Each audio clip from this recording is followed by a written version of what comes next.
bienvenidos a un nuevo encuentro de la lectura. Es habitual hablar de cómo el arte, la literatura, la música amplían nuestros horizontes, de cómo enriquece nuestras vidas. Lo que no es tan frecuente es hablar de sus propiedades curativas, del papel sanador de la cultura. No se trata de una idea esotérica o una marcianada New Age, es algo muy serio, una realidad constatada por estudios científicos y avalada por la OMS y la Comisión Europea, que auspician investigaciones sobre la relación entre la cultura y la salud. La música, la pintura, los libros son una herramienta muy poderosa en el tratamiento de problemas que van desde las enfermedades mentales hasta el cáncer, de los trastornos neurológicos o también para los cuidados paliativos al final de la vida, para los pacientes, pero también para los familiares y para el personal sanitario. Para hablar de este tema tan amplio como fascinante, están con nosotros tres invitados inmejorables por su experiencia en este ámbito. Irene Ramos es psicóloga clínica, coordinadora de la red de bibliotecas para pacientes que funciona en más de 50 hospitales españoles. Irene es técnica de proyectos de la Fundación de Educación para la Salud, Fundadeps, una institución nacida en el Hospital Clínico San Carlos de Madrid. Alicia Ventura es historiadora del arte, gestora cultural, comisaria, asesora y también coordinadora de Arter y el programa de la compañía aseguradora DKV para impulsar el arte.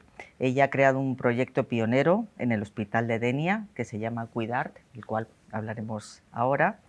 Y Juan Alberto García de Cubas, arquitecto, museógrafo, gestor cultural y comisario musical. Juan Alberto fundó y dirige Cultura en Vena, una iniciativa para acercar la cultura a los entornos sanitarios y promover la investigación justamente de los efectos que las prácticas artísticas tienen en la salud y el bienestar. Muchísimas gracias a los tres por estar aquí. Es un verdadero lujo teneros con nosotros. Quería empezar con una pregunta dirigida a los tres. Alicia y Juan, vosotros procedéis del ámbito del arte y la cultura. Irene, tú eres psicóloga, pero os habéis volcado en el área del ámbito de la cultura y de los cuidados. ¿Qué hizo que emprendierais este camino, digamos, alternativo en vuestras profesiones? Podéis empezar si quieres, empieza. Muchas gracias por invitarnos, estamos encantados de estar aquí con los compañeros. En mi caso, yo realicé las prácticas de la carrera de psicología en la Fundación, dentro del Hospital Clínico San Carlos, y conocí el proyecto Salud y Lectura porque roté por ese proyecto de la Fundación. Estuve siendo luego voluntaria con el Carrito de las Letras, que llamamos, que es una biblioteca móvil que sube por las plantas ofreciendo lectura. Y bueno, me encantó, la verdad que me encantó. Me iba todos los días con una sonrisa por haber estado allí con los pacientes y con los familiares acompañantes, compartiendo esos ratitos entre desayuno y comida, ¿no?, de la mañana, y a través de la lectura como vinculándome con ellos de otra manera. Y la verdad que me pareció tan enriquecedor que luego me propusieron trabajar y ya pues me quedé allí, y entre otros programas pues coordino este de salud y lectura, dentro del que está las bibliotecas para pacientes. Alicia, en tu caso, ¿cómo acabaste trabajando en el área vinculando el arte y la salud, aparte de otras actividades, pero lleva sin duda el Hospital de Denia es uno de los proyectos más importantes? ¿Cómo acabaste vinculada con este ámbito? Pues fue por una llamada y por una casualidad. Yo estaba trabajando en ese momento en Barcelona, en el Fórum de las Culturas, y me entrevistaron desde la compañía de Cabo Seguros, en concreto Josep Santacreu, que es el impulsor de todo esto, porque iban a gestionar un hospital público en Denia, de gestión privada, y querían hacer un proyecto de arte para el propio hospital. Y bueno, volví a Valencia, que es mi tierra, me puse a estudiar muchísimo, a mirar muchos ejemplos y me puse a trabajar en el hospital en los propios planos, cuando aún ni siquiera se había puesto la primera piedra. Fue una casualidad magnífica que la llevó hasta hoy, porque mi frase de cabecera es que la salud es cultura, porque un país sin salud no es un país culto, ¿no? Con lo cual, aquí estamos. Juan Alberto, en tu caso. Bueno, yo como arquitecto, antes y después de estudiar y dedicarme a la arquitectura, he estado vinculado al ámbito cultural, ¿no? Como arquitecto llevo 25 años haciendo exposiciones en grandes museos como Thyssen, Biblioteca Nacional, Museo del Prado, etcétera, etcétera.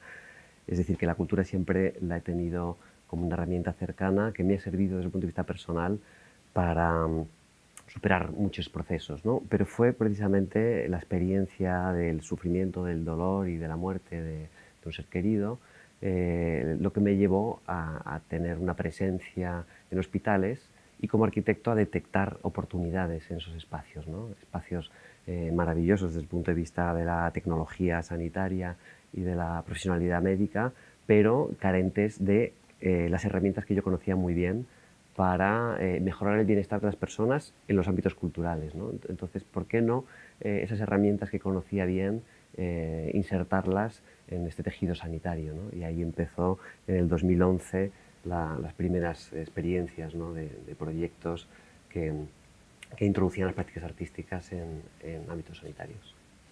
Para que los oyentes tengan más claro qué es lo que hacéis en este ámbito, brevemente, Irene, el programa de los libros, ¿en qué consiste? Bueno, pues el programa Salud y Lectura se puso en marcha en el 2004 en el Hospital Clínico porque bueno, pues, había una biblioteca, había unos cuantos ejemplares allí que habían traído los profesionales y las profesionales y bueno, pues se decidió formar una biblioteca no médica, porque siempre cuando hablamos de bibliotecas, por eso las distinguimos de las hospitalarias, porque tradicionalmente siempre han estado allí pues la parte más dedicada para los profesionales, ¿no? para consultar y tal, y entonces se decidió hacer una para pacientes, para acompañantes y para empleados. Y bueno, pues poco a poco, luego en el 2007 hubo una jornada interhospitalaria con varios hospitales que tenían este servicio de biblioteca para pacientes y se formó la red, digamos.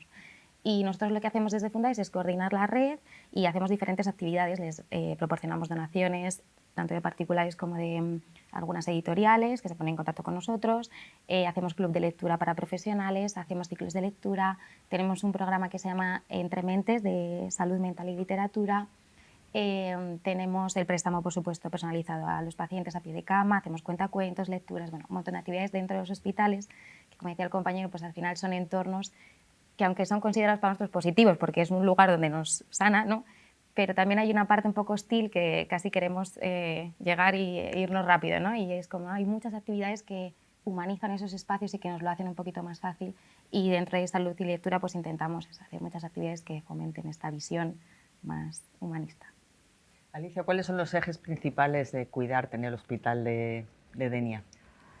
Pues los ejes principales son varios. Para empezar, el propio hospital en su construcción ya de base se depositó parte de la colección de KV para humanizar varios espacios. Se generó una sala de exposiciones, sí, colección de arte contemporáneo, de pintura, de fotografía. También se pusieron esculturas en diferentes espacios y, por supuesto, se ubicó una sala de exposiciones que no deja de ser el tránsito de todas las consultas externas.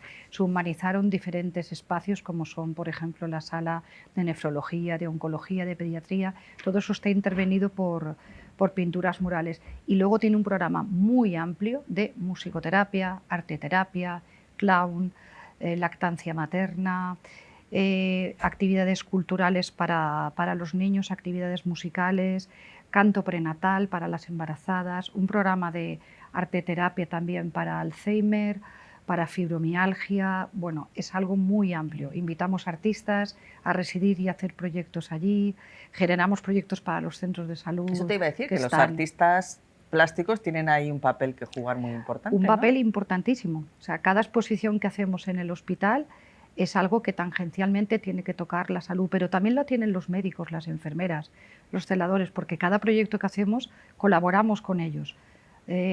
Normalmente, aunque haya un curador o yo misma sea la curadora, siempre genero como una especie de comité de gente que me ayuda a escribir para la exposición o para el proyecto o que acompaña a los artistas. Y por supuesto tenemos la línea de investigación con diferentes doctores, de los cuales nos llevó a hacer los congresos internacionales de arte y salud, que ya hemos hecho 4.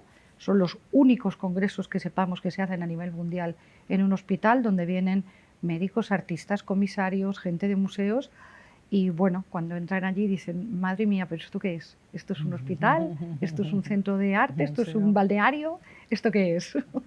Sí, no, pero es un hospital muy bien pensado también arquitectónicamente en sus espacios, pero siempre, siempre, siempre de la mano del personal médico, que es a quien tenemos que ayudar para generar este ambiente de humanización, y de la mano también de asociaciones de pacientes, de enfermería, del Departamento de Recursos Humanos, etcétera, etcétera.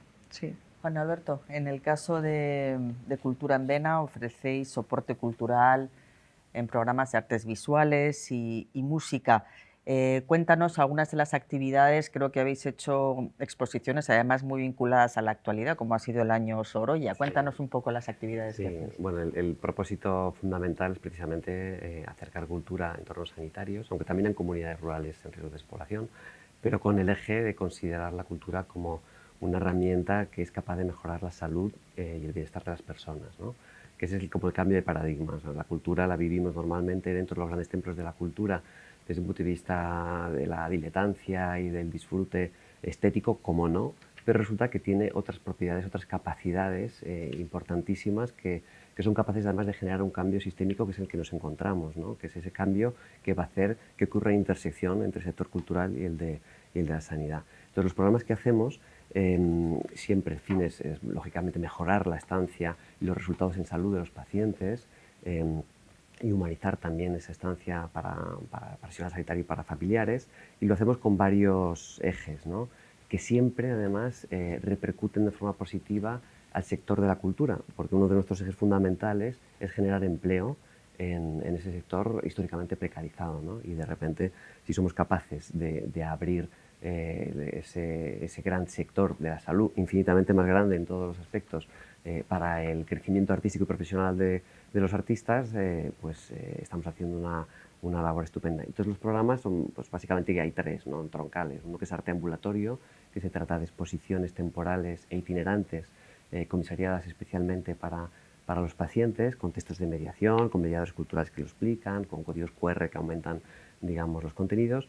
Luego, un programa que en un principio se basó en una investigación clínica, bueno, en 7 investigaciones clínicas que hicimos en el 12 de octubre, que se llama Los músicos internos residentes, que hay músicos que no médicos, y ahí lo que pretendemos efectivamente es formar y emplear a músicos con alta excelencia artística y con grandes capacidades empáticas, etcétera, pues para que hagan música en directo en los hospitales.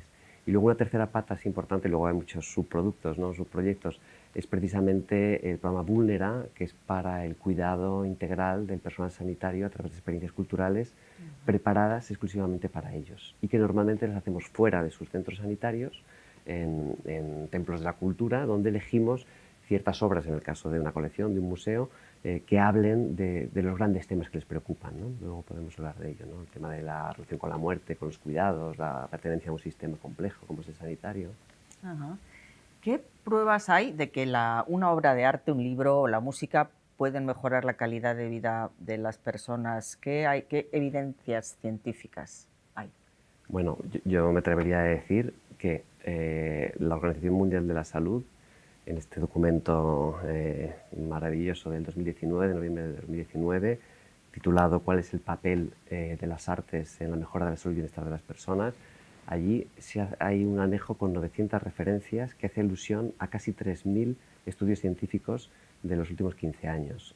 Eso lo dice la Organización Mundial de la Salud, y precisamente desde ahí insta a los gobiernos de la región europea que introduzcan estas prácticas en sus políticas sanitarias, no solamente para temas de promoción y prevención de la salud, que están muy bien, sino para gestión y tratamiento de la enfermedad, que eso es importante. Entonces, bueno, esta pregunta debería contestarla un médico, un neurólogo, etcétera, pero en resumen, y por citar algunas cuestiones que aparecen en este informe, pues digamos que ciertas prácticas artísticas pues reducen niveles de ansiedad, reduce el cortisol en sangre, las frecuencias cardíacas cuando están muy elevadas se ha visto que disminuyen.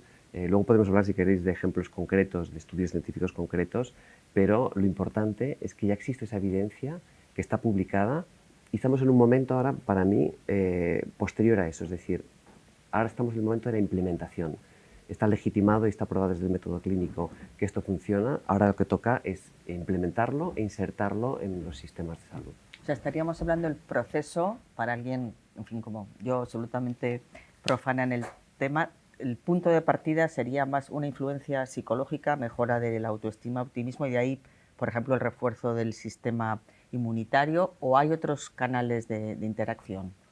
Nosotros tenemos un ejemplo evidentemente lo emocional es importantísimo, pero no solo. Nosotros estuvimos durante 3 años en el Hospital 12 de Octubre con 7 estudios clínicos aprobados por el Comité Ético de Investigación Clínica del 12 de Octubre. Uno de ellos, por ejemplo, en cuidados intensivos, que todo está publicado en el libro blanco de los músicos internos residentes, y ahí estábamos tratando a personas intubadas con analgesia, y ahí estábamos viendo, digamos, que es verdad que hay cierta percepción, y está estudiado por los neurólogos, que una persona entubada y aparentemente inconsciente puede recordar cierto tacto, puede recordar ciertos afectos, ¿no?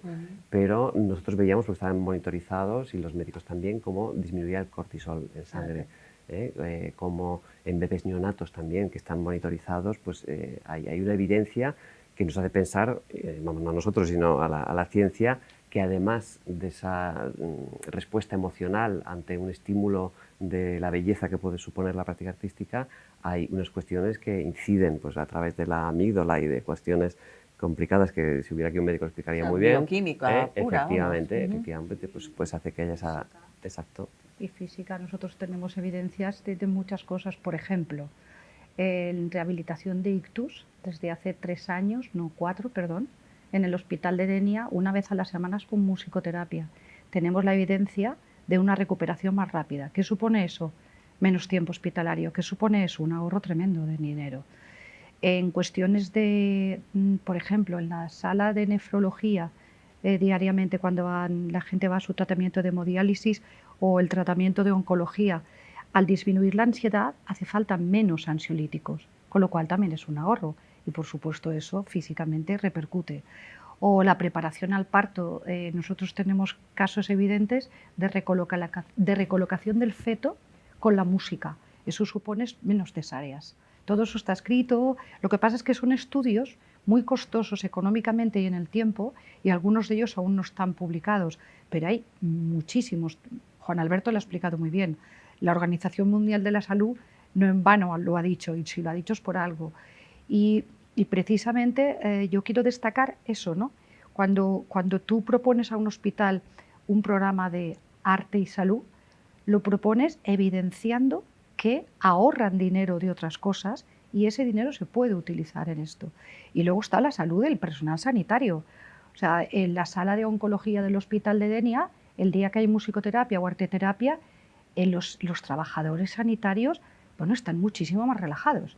De hecho, si algún día faltan porque se ponen malitos el musicoterapeuta, ese día te lo dicen, vamos de cabeza. O sea, no tiene nada que ver, nada que ver. Y eso también reduce el estrés, reduce las bajas en el personal sanitario. Es decir, hay muchas evidencias. Sí. ¿Y esto es conocido? ¿Cómo es vuestra relación con los hospitales? Porque es una cosa relativamente nueva, estos informes de la OMS, esta implicación de la Comisión Europea es algo nuevo. Me imagino que al principio estaríais un tanto huérfanos. ¿Qué acogida tenéis en hospitales? ¿Hay diferencia entre un hospital público y un hospital privado a la hora de ser más receptivos o menos receptivos? ¿Os miran como si fuera algo esotérico? ¿Cuál es vuestra experiencia más reciente? Hablábamos antes precisamente de eso, de cómo ha cambiado en los últimos años. Bueno, Alicia es la que más experiencia tiene, que empezó en el 2004, ¿no? Sí. Nosotros empezamos en el 2011, pero ahora hay un momento absolutamente maravilloso y crucial. Antes lo decía, tenemos una demanda en Cultura en Vena de muchísimos gerentes de hospitales, directores médicos que piden hacer nuestros programas. Y curiosamente, yo me acuerdo en el 2012, cuando ibas a plantear a un director médico o a un gerente o a un jefe de servicio, oiga, ¿puedo acercar un trío de cuerdas a un hospital de día de oncología? Te miraban como si fueras un marciano, ¿no? Ahora eso ha cambiado radicalmente, pero radicalmente, ¿no? Ahora hay un conocimiento, una predisposición, incluso una demanda alta por parte de los sistemas públicos de salud, que es con los que trabajamos. Nosotros tenemos convenio con 6 comunidades autónomas, y es una demanda agobiante en el mejor de los sentidos, ¿no? Luego podemos hablar de cómo se puede satisfacer esa demanda, pero ha cambiado mucho, efectivamente. Irene, en tu experiencia, ¿has notado una evolución también? Sí, sí, sin duda. A ver, en los planes de humanización ya de InSalud ya, por ejemplo, aparecían las primeras bibliotecas para pacientes, pero yo creo que era un servicio también que tenían un poco ahí olvidado en alguna parte del hospital. Y es verdad que a través de los departamentos de humanización que se han ido creando en los hospitales, yo creo que se ha dado más importancia a este otro tipo de cuidados, porque al final forma parte del cuidado global del paciente, ¿no? No es una actividad a lo mejor médica dentro del hospital, pero yo creo que se ha ido dando más importancia cada vez y se ha reconocido su valor, por supuesto. Las bibliotecas ya están en otros lugares ubicadas, ya tienen un personal más adecuado, todavía faltan algunos recursos, pero bueno, como que ya se ha invertido, se cree más en estos proyectos y se favorece. También yo creo que la pandemia nos ha ayudado a entender también la sobrecarga, ¿no?, del trabajo que tienen los y las profesionales del mundo sanitario. Por ejemplo, nosotros empezamos el programa Entre Mentes antes de la pandemia, justo unos días antes de que empezara, con otro objetivo, que era llevar la literatura a salud mental, pero claro, nos dimos cuenta, después de los meses de encierro, que hacía falta cuidar a esos profesionales. Y eso que compartía la compañera Alicia era un ratito, 1 hora y media que hacíamos online, donde una persona les leía un cuento, una narradora oral, y luego hablábamos sobre el libro, que es un libro álbum, y decían, madre mía, es que este ratito, esto es un oasis, o sea, en medio de la actividad hospitalaria, venir aquí, que alguien me lea un cuento, que hace años que nadie me lee un cuento, y que pueda hablar de la literatura, de qué me mueve este cuento, es un momento claro, de paz. Es que la clave yo creo que también ha estado en, porque nosotros cuando empezamos, yo cuando empecé en el 2004, aquello era un oasis, bueno, aquello era una cosa muy rara. A mí me han dicho de todo, o sea, os lo podéis imaginar. Pero la cosa ha sido ser perennes y la clave ha sido hacer cómplices al propio personal sanitario. O sea, ser el personal sanitario el que lo demande. El generar las unidades de humanización ha sido clave. Y ahora los gobiernos son los que tienen que generar estas unidades de humanización a nivel general, es decir, no el hospital, sino las consellerías de sanidad de todas las comunidades autónomas, generar, como ocurre en el sur de Francia, como ocurre en Inglaterra, generar estas unidades públicas de humanización a través de las cuales se pueden implementar, porque efectivamente la demanda de gerentes de hospitales es altísima, pero no tienen a qué presupuesto. Eso sí iba a preguntar, ¿A qué presupuesto adjudicar? ¿cómo os financiáis? Entiendo que Claro. es el sector privado, ¿no?, el que pone el grueso de la financiación. ¿O? Bueno, en mi caso es que es un hospital público de gestión privada que tenían muy claro desde el principio que eso había que hacerlo.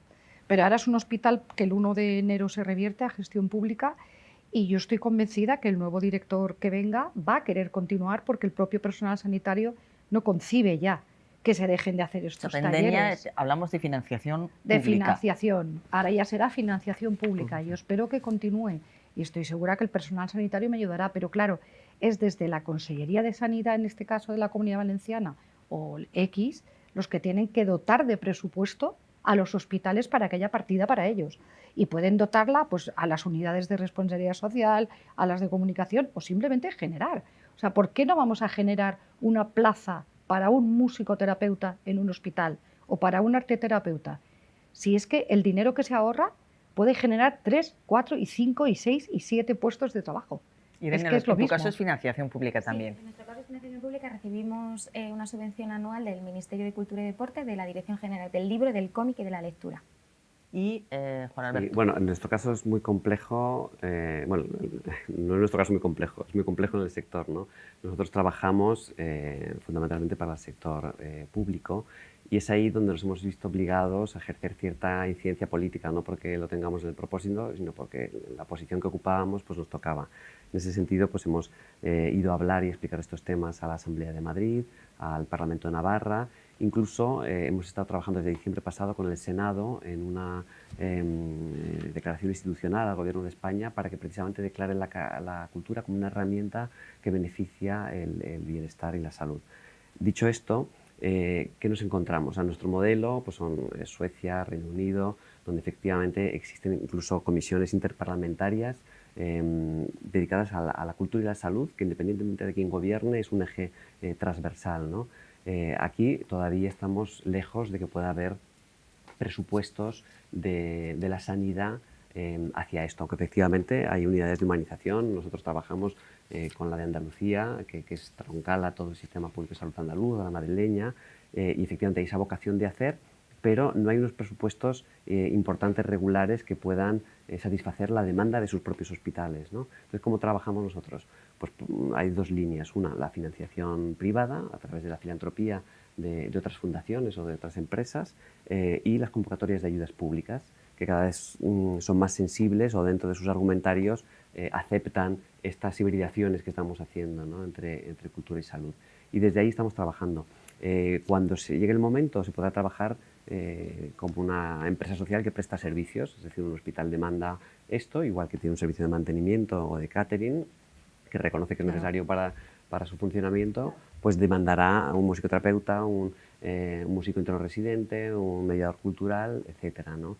Pero hasta entonces yo creo que tiene que ser una mezcla entre la financiación privada, las convocatorias de ayudas públicas y luego ese trabajo fuerte, ¿no? de incidencia política para transformar las leyes y que puedan haber partidas presupuestarias claras para que desde la sanidad se pueda destinar algo en cultura. Eso creo que desgraciadamente vamos a tardar un poco más porque lógicamente hay otras prioridades.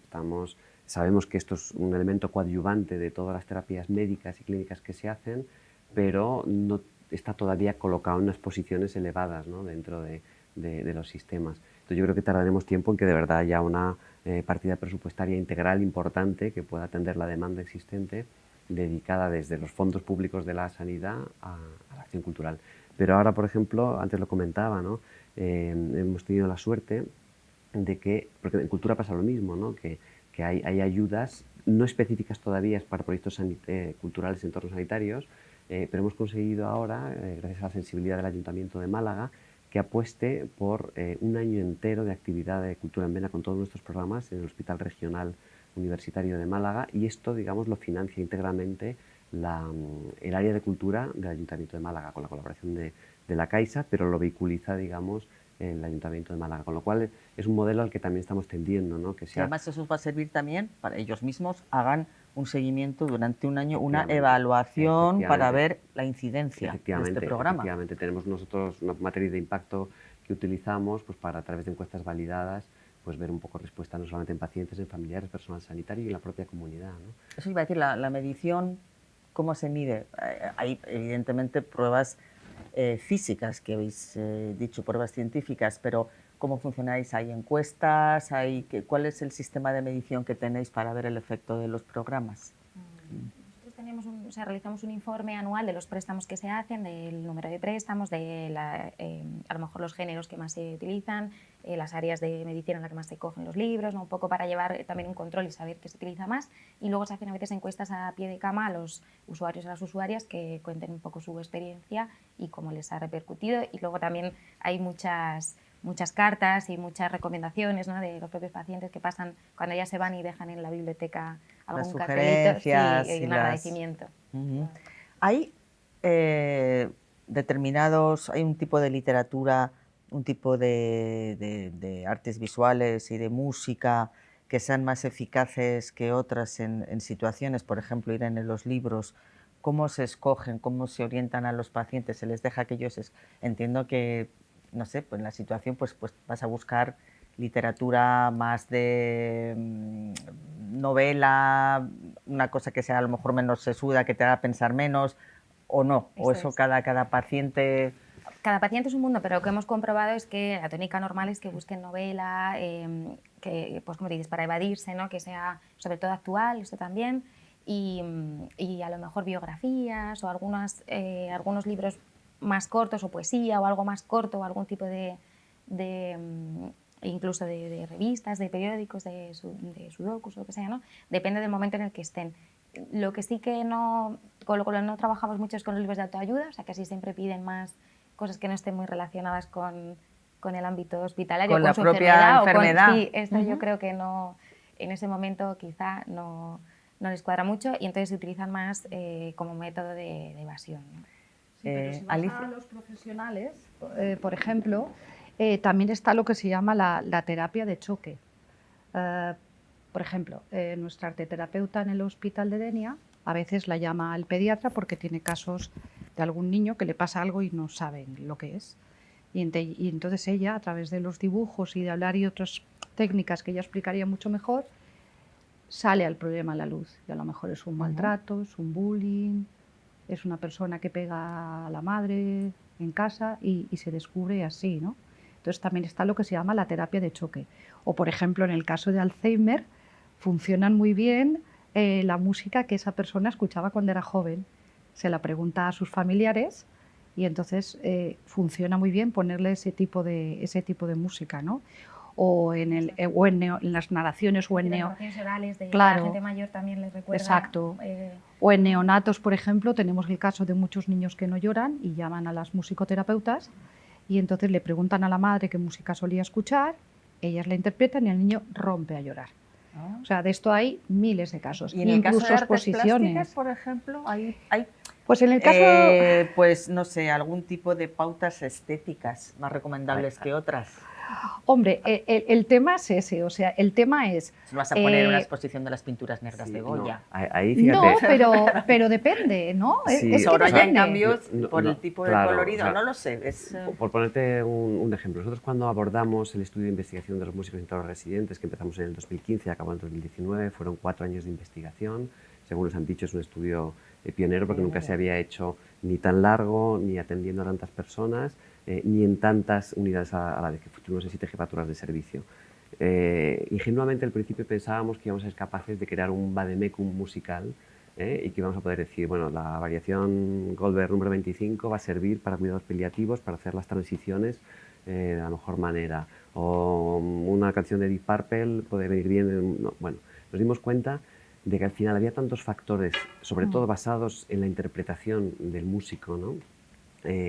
Que pues, esa misma variación, por decir algo, una misma chacona, un mismo... Depende de cómo se interpretase, depende de la actitud que tuviera el músico, podía dar una cosa o algo absolutamente la contraria, ¿no? O trabajando, por ejemplo, con pacientes, usuarios de unidades de psiquiatría, que al principio dices, ves una persona que está en un estado, digamos, casi de convulsiones por un trastorno obsesivo-compulsivo, en un momento muy delicado, vamos a poner la música suave. Evidentemente no, hay que entrar por la música más activa que le recoja desde el punto donde está para llevarla, ¿no? Entonces, más que ese vademecum posible, yo creo que es cómo aplicar los recursos del arte con los conocimientos que podamos tener los que nos dedicamos a esto. Es evidente que no vas a poner literaturas existencialistas, suicidas en gente que tiene problemas de salud mental, porque evidentemente no sería lo correcto, ¿no?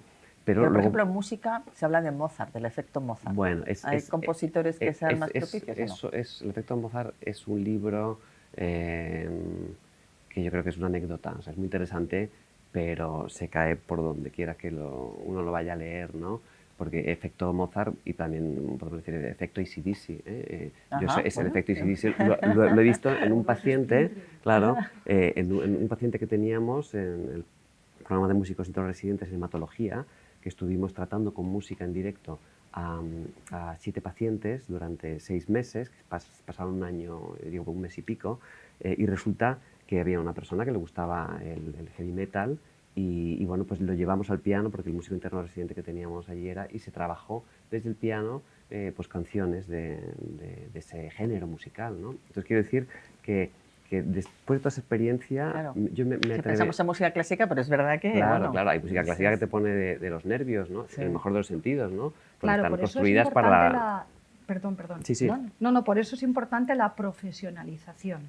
Claro. O sea, yo siempre lo digo, o sea, no cualquiera puede hacer música en un hospital, ¿vale? O sea, está la musicoterapia, que está profesionalizada, que es un máster muy largo, que no es fácil de hacer, hay que hacerlo, y ellas saben lo que tienen que aplicar. Y luego está cuando hay actuaciones musicales en los hospitales, que efectivamente tú estudias un poco a quién va dirigido y sabes un poco qué tipo de música poner, ¿no? Igual que la arteterapia.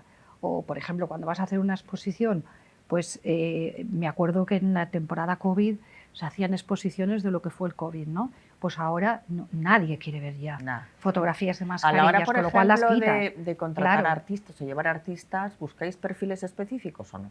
Sí. Nosotros hacemos convocatoria, ahora sacamos una para Málaga precisamente, convocatoria para músico interno residente y para y para mediadores culturales. Sí. Efectivamente, hay musicoterapeutas, nosotros trabajamos con musicoterapeutas, pero sobre todo lo que hacemos es trabajar con músicos que luego tengan formación en musicoterapia. En España la musicoterapia está arreglada de formas muy diversas según la comunidad autónoma en la que estés, y te encuentras incluso en algunas de ellas que para ser musicoterapeuta no tienes que ser músico, tienes que tener ciertas habilidades para manejar en algún momento el ritmo o ciertas melodías, pero nosotros lo que nos interesa es acercar el hecho artístico de alta excelencia y enfrentar esa excelencia artística a un paciente. Efectivamente, nuestros músicos internos-residentes son músicos pues, que han pasado por el Conservatorio Superior de Música o por la Escuela de Música Creativa o por el taller de Musics, en fin, gente profesional de cualquier género, porque nosotros somos omnívoros musicales, es decir, tenemos cualidades artísticas elevadísimas, pero luego unas cualidades personales especiales y luego una formación que les damos nosotros. Porque lo que nos interesa es ver cómo la cultura es capaz de generar ese impacto. Luego está efectivamente las herramientas de la musicoterapia que son interesantísimas, pero que es otro campo distinto. Una cosa es la música como terapia y otra cosa es la musicoterapia como una práctica reglada, que uno tiene que estar formado, lógicamente, etc. Entonces, esas convocatorias, por ejemplo, en los músicos internos residentes, en la época de la investigación, que fueron 3 años de investigación, se presentaron casi 600 personas a las convocatorias. ¿Esto qué quiere decir? Que hay un interés verdadero en el sector cultural por tener oportunidades de profesionalizar su trabajo en entornos sanitarios, ¿no? Y en el caso de las artes plásticas, ¿qué tipo de, cuando estáis, bueno, pues llevas artistas plásticos, el programa de esculturas que tenéis, qué tipo de artistas buscáis o qué tipo de arte? Nosotros teníamos un programa en el Hospital de Denia que hemos dejado de hacer por falta de financiación, en el que, por ejemplo, invitábamos artistas a que redecoraran la sala de nefrología y oncología como hospital de día, ¿no? Entonces, esos artistas venían a hacer un proyecto de pintura mural o escultura con los pacientes e incluso invitábamos a los familiares, ¿vale? Y entonces les proponíamos temas que les permitían a ellos estar ocupados en eso y no en la aguja que llevan para el tratamiento o en la hemodiálisis, ¿no? Y pasaban desde generar paisajes hasta generar figuras humanas, pero son artistas que tienen que tener esa mentalidad o ese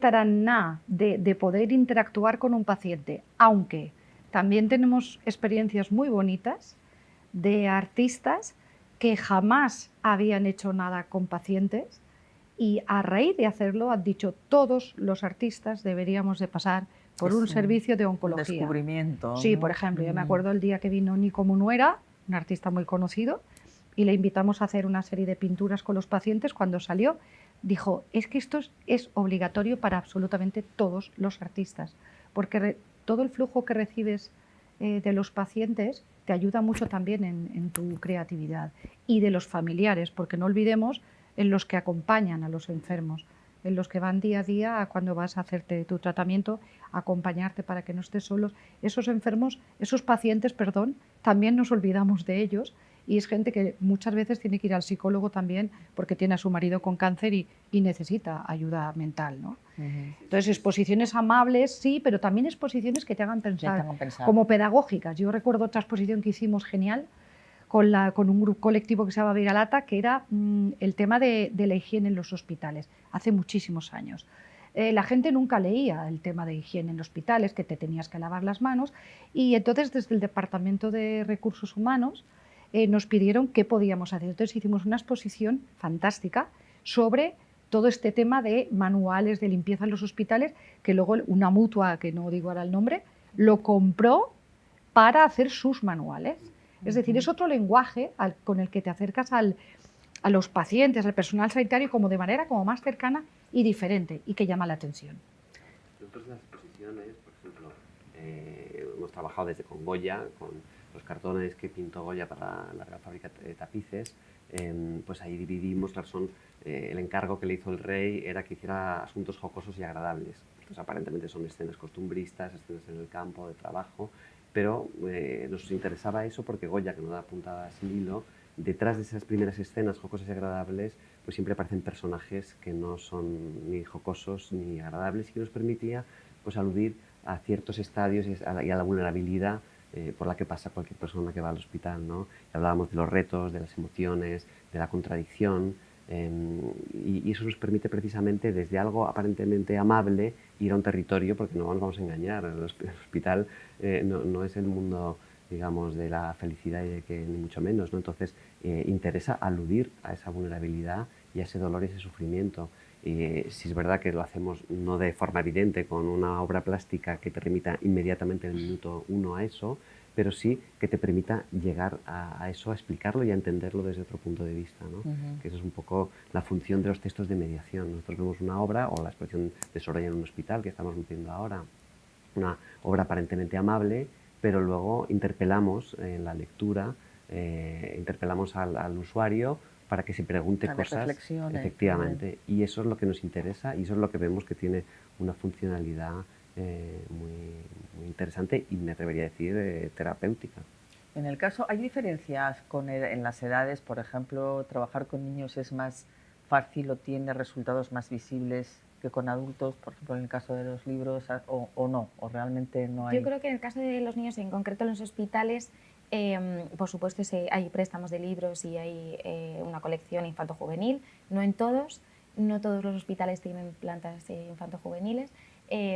Yo creo que se utiliza más, los adultos lo utilizamos más ese servicio. También los niños tienen aulas hospitalarias, tienen muchas actividades también, como comentan, seguro que las que comentan los compañeros, también hay música, también hay payasos, hay teatro, hay un montón de visitas. Y nosotros subimos también, hacemos un cuentacuento al mes, por ejemplo, en pediatría, en el hospital clínico, o sea, hay mucha relación entre la aula hospitalaria y la biblioteca, pero claro, yo creo que es más difícil, también es más difícil que ellos bajen o acudan a los espacios de biblioteca, se muevan por el hospital, ¿no? También es un poco más difícil. Creo que los adultos... Un programa que se llama Pequeños Pacientes, Grandes Lectores, que viene muy a colación por la lectura donde estáis, ¿no? Que es la 4ª edición que llevamos. En este caso es el Ministerio de Cultura, la Dirección General del Libro, la que nos acompaña financieramente con esto. Y ahí trabajamos con niños de los 6 a los 16, es decir, son pacientes pediátricos, tanto hospitalizados como ambulatorios, ¿no? Claro, de esas edades hay un crisol enorme de sensibilidades y de maneras de abordar todo. Entonces ahí hacemos talleres, digamos, de incentivo a la lectura y la escritura creativa, talleres presenciales y también lo tenemos en una versión online, y el objetivo es que publiquen un libro al final un cuento al final del curso que publicamos en nuestra biblioteca digital y que luego forma parte de una exposición itinerante que ahora tenemos, por ejemplo, en 8 hospitales, ¿no?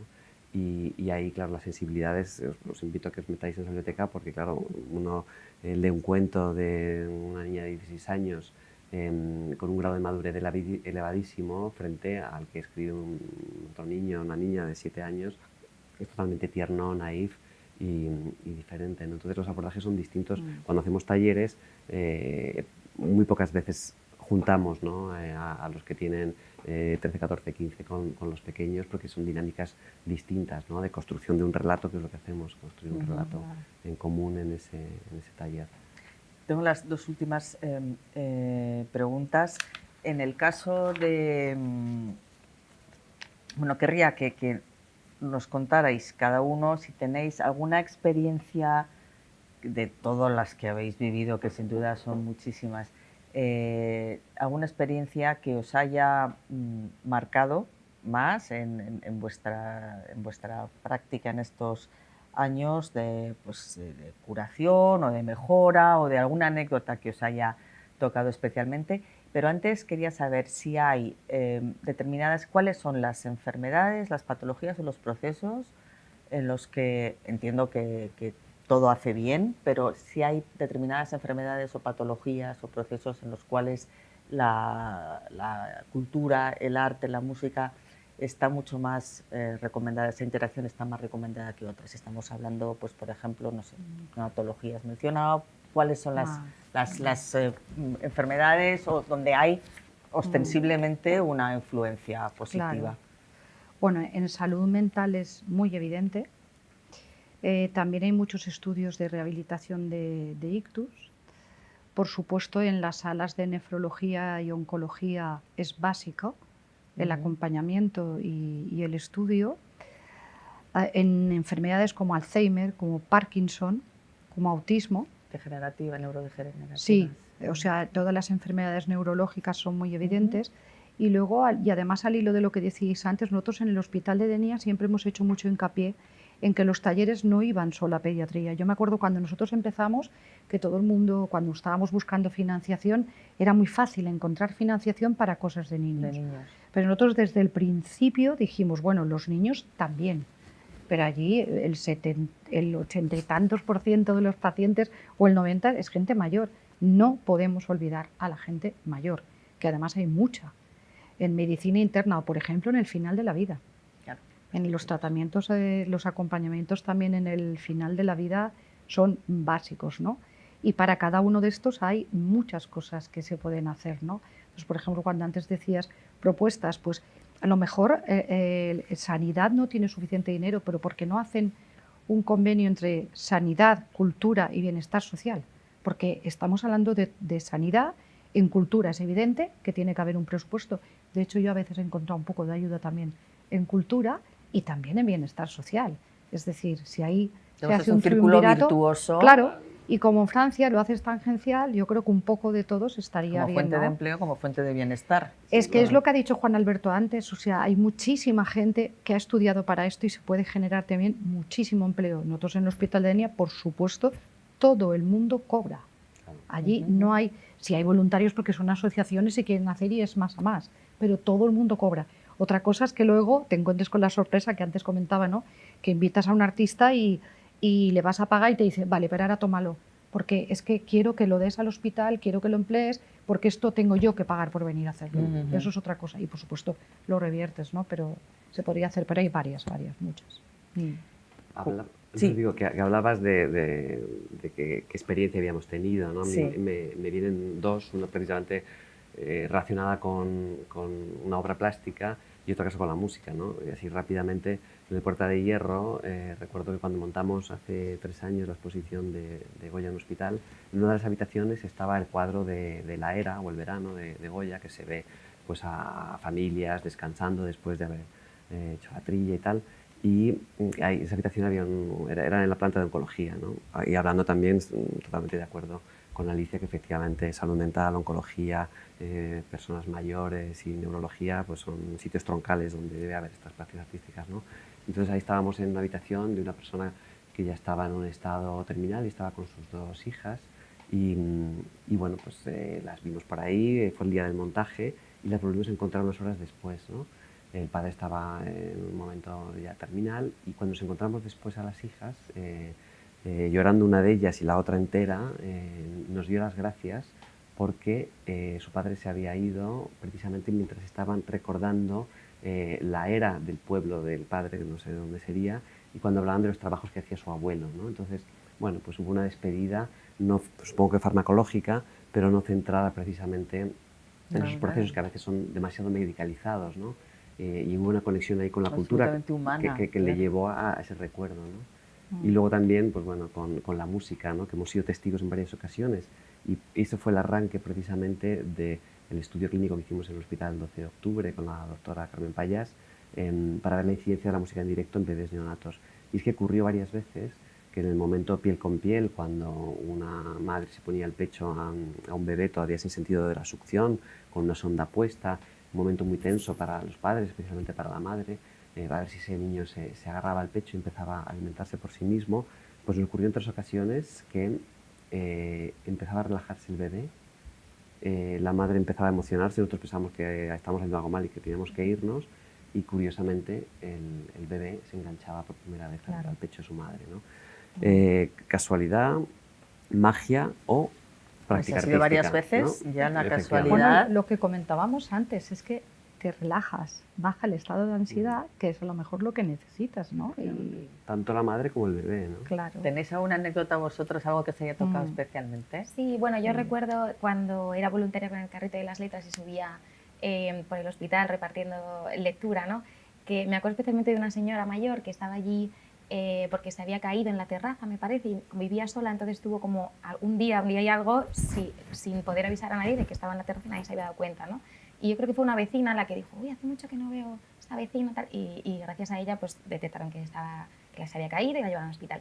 Y Claro, al final las estancias en los hospitales normalmente son cortitas, son de 3 a 5 días, a no ser que es un hospital de larga estancia. Entonces a mí no me daba mucho tiempo a generar mucho vínculo con los pacientes porque enseguida se iban, al día siguiente cuando yo iba, un par de días en semana se iban, pero ella permaneció. Y entonces hubo varios días que yo subía a verla, o sea, yo subía con el carrito a verla y a través de la lectura, porque sí que leíamos un ratito, yo leía un ratito, pero hablábamos de todo. Yo creo que era una de las personas que pasaba por allí, que claro, ni le iba a hablar de salud, no era médico, ni era enfermera, ni nada, pero ese ratito juntas, ¿no? Es un poco como la peli de Pretty Woman, no sé quién salvó a quién, ¿no? Porque ella también me aportó a mí muchas cosas y yo espero también haberle aportado esos días que estuve allí, luego ya se sanó y se fue a su casa, pero esa sensación de compartir a través del libro, que al final era como el vehículo que nos unía. La comunicación. Claro. Yo tendría para escribir un libro. De hecho, tengo muchas anotadas, pero... De hecho, no deberías sé. escribir un libro. Bueno, a veces me lo Deberíais, planteo, porque son- o hacer la tesis, que no la tengo, pero siempre, nunca encuentro el momento, la verdad. Pero, por ejemplo, bueno, dos muy bonitas. Pues la de una señora que no era tan mayor y que no quería someterse al tratamiento de cáncer, y la convencimos a través de enseñarle que allí se hacía musicoterapia. Y ella era músico, y entonces dijo, oh, y entonces se lo hizo y vive, esa señora vive. Bueno, y la familia hizo una donación. O otro caso muy bonito, muy de la zona, de la comarca, y es un señor mayor que era pescador y no se quería hacer el tratamiento de cáncer. Y entonces nuestra arteterapeuta habló con él y descubrió que le gustaba pintar. Y entonces se sometió al tratamiento de cáncer, empezó a pintar y resulta que le contó a sus hijas, que lo ignoraban totalmente, que él había querido ser pintor, que él pintaba cuando era joven, pero que lo había tenido que dejar para trabajar. Ah. Bueno, pues el señor, a partir del tratamiento, que se curó, por cierto, llegó a casa y en vez de pasarse todo el día viendo la televisión y tener que estar encima de él, volvió otra vez a la escuela de pintura, pintaba y sus hijas iban a verlo y él casi ni les hacía caso. Ahora no os puedo atender que estoy pintando. Le hicimos una exposición en el hospital. O sea, redescubrieron a su padre, no lo sabían, que era un fantástico pintor de marinas. Bueno, así podría contar muchas, pero esas dos siempre me emociona. O el hecho de, como tú decías antes, o sea, una madre que no logra que el niño llore y las musicoterapeutas, cogerlo, empezar la música y empezar a llorar y llorar los dos porque lo que Claro. querían era que lloraba. O sea, mil, de esas mil, muy bonitas. Ahora que estamos aquí, no hago más que ver la lectura, hay una cosa que me gustaría comentar y es Irene Vallejo, que imagino que será amiga de esta casa, ha hecho un gesto que nos encantaría que se conociera y que se replicase, ¿no? Ella, ya sabéis, que dice que debe el infinito en un junco al Servicio Aragonés de Salud, porque justo cuando lo estaba terminando nació su hijo y tuvo que necesitar cuidados durante varios meses y allí la atendieron, ¿no? Pues ella nos pidió, bueno, ya se le ocurrió que el siguiente libro, que se manifiesta para la lectura, todos los derechos fueran una causa social, que la relacionase la cultura con el ámbito sanitario. Entonces, cuando nos conoció, nos ofreció ser, digamos, los receptores de esa donación, que es todo un ejemplo de cómo la cultura refuerza y construye la cultura dentro del ámbito sanitario. Entonces, le hemos diseñado un programa que se llama Érase una voz, que es cuentoterapia por vía oral, que lo hacemos en el Hospital Miguel Servet, el materno infantil, que consiste en contratar precisamente a expertos de las artes escénicas, expertos en contar cuentos, y entonces van a contar un cuento a los niños que están hospitalizados, ¿no? Y es interesante por los efectos que tiene, por la acogida que ha tenido, pero también por la figura esa, ¿no? De una creadora de éxito en el ámbito de la cultura que decide ceder, digamos, una parte de su beneficio a estos programas con impacto cultural en el ámbito sanitario, ¿no? Pues Ojalá. no os olvidéis que le cuenten los cuentos a los mayores. Las plantas Sí, de medicina sí, interna sí, de sí. gente mayor necesitan también escuchar cuentos, Sin duda, hacer clown. nosotros Sí, sí. tenemos programas específicos para, Sí, sí. para paliativos para personas mayores, pero este en concreto, bueno, es el ejemplo de algo que nos gustaría que se replicase, ¿no? De artistas de éxito que Claro. digan, bueno, aquí tenemos una misión, ¿no? Y que debemos devolver a Que la descubran, sociedad. como ha pasado en Claro. nuestro hospital, ¿no? Claro, Que sí, descubran. porque aunque haya ayuda pública, quiero decir que incluso se generen estas unidades que son fundamentales, yo pienso que las unidades privadas, las empresas, deben de también tener una parte, pues es una obligación que tenemos todos. Yo tengo mi propia empresa y también cuando puedo lo hago. Claro. Es una obligación. Todos podemos acabar en un hospital, todos, y creo que entre todos nos podemos ayudar poco de mucho. O asumir la sea, responsabilidad la también, financiación ser pública es corresponsables, obligatoria porque esto es de todos, pero no hay que dejar. Yo, mira, cuando DKV dejó de gestionar el Hospital de Denia, Ribera Salud se quedó, que ahora está, hasta dentro de unos meses, y por supuesto continuó, o sea, ni flaqueó en el momento de pensar que debía de seguir, y ahora está pensando hacer cosas en otros hospitales. Es decir, que yo creo que la colaboración público-privada tampoco tiene que terminar. No, no, sobre La todo filantropía es fundamental. Que se demuestra que además funciona, que claro, son programas que funcionan. Bueno, pues hemos llegado ya al final del programa. Muchísimas gracias a los tres por esta interesante conversación. Gracias a ustedes también por haberla seguido. Daremos cumplida cuenta en nuestras páginas, en la revista La Lectura, y les esperamos en un próximo encuentro. Gracias.